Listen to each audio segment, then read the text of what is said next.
she's had since she was 17 to find a husband and be a wife.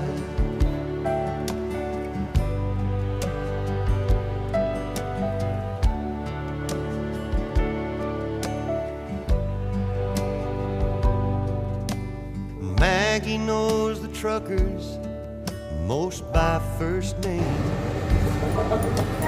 what they'll have to say and what they'll order, and they take her in their stories to places far away, and then leave her with the dishes, dreams and quarrels. Maggie's never had love. She says she's never